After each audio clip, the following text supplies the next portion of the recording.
But you talked a lot of this year about some of the success you guys have had demonstrating the resiliency you've seen out of kids. Mm-hmm. How much does Addison kind of personify that with all the kind of injuries and other things he's gone through to kind of work he's a great poster child for it. We talk about all the time, no conflict, no story. If you don't go through hard times, adversity, and different things, you don't have a great story. Of course, you'd like to do it quicker, not as long, but he's a great example of a young man who was playing phenomenally, then had injuries and all types of things, and now it's really 3 years since he was able to really play at his top speed. And last year he was coming back and ready to go, and he just persevered and just grown, and now we've had to kind of bring him along this year to make sure he was, and he's starting to come into phenomenal form, and he'll finish out the year good, and he'll have a whole nother year after that. So it's really good to see. How's Jay doing? Jay has a concussion. He's going through the whole protocol, and we'll see how that comes about. Could he possibly play this week? It depends on the protocol. It depends on what happens in the next couple of days. There's a possibility. If he's not able to go, you've had Isaiah back there. Would he be the option? Yeah, Isaiah would be the option back there, yes. Is Tedrick an option back there? I know he was getting some reps there in the fall camp. Tedrick Thompson? No, not right now. You preparing for Stanford, like Christian McCaffrey's going to be out there? Oh yeah, no doubt. And I gone blank on the other guy, number 20. Watch the film on him. He's an excellent runner too now. But Christian, they move everywhere. So and getting the ball a lot of different places. We're definitely preparing for Christian to be there for sure. Talk about your cornerbacks. I know they're obviously older. They're coming after you.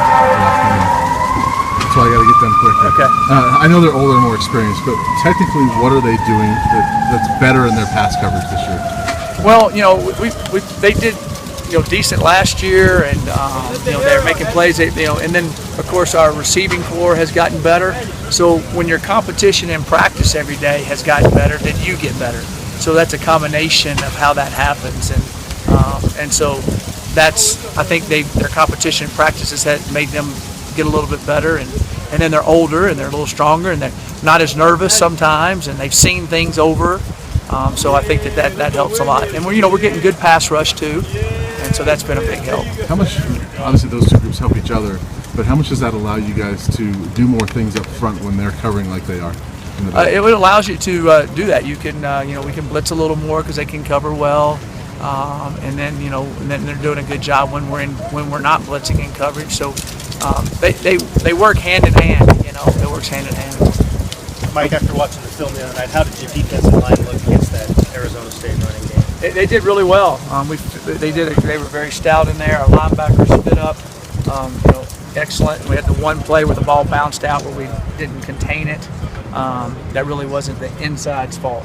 I thought they played really well. I was very pleased with how they played. They needed a play like that for us to be successful the other night. Has that group gotten better as the years? Yes, they have gotten better. Yeah, they've gotten better, and sometimes the D-line everybody has to kind of play themselves into shape. The D-line is the hardest area because in a game it's going fast and having to sprint and come back, and they're in better shape, and we're able to rotate some guys, which helps us stay fresher longer. Is this the first time your D-line might match up physically with Stanford since you've been here? I mean, as far as size and strength, is this the first time you can say that? Yeah, we can match up with them. We feel like strength and size-wise, and we feel good about that. They're still very good, though. What do you think it does for your team mentally when you go out and physically play like that against the team? I think that makes them give them confidence that they can play physical, and that's the style. We talked about it all week because they were a very physical football team that we need to,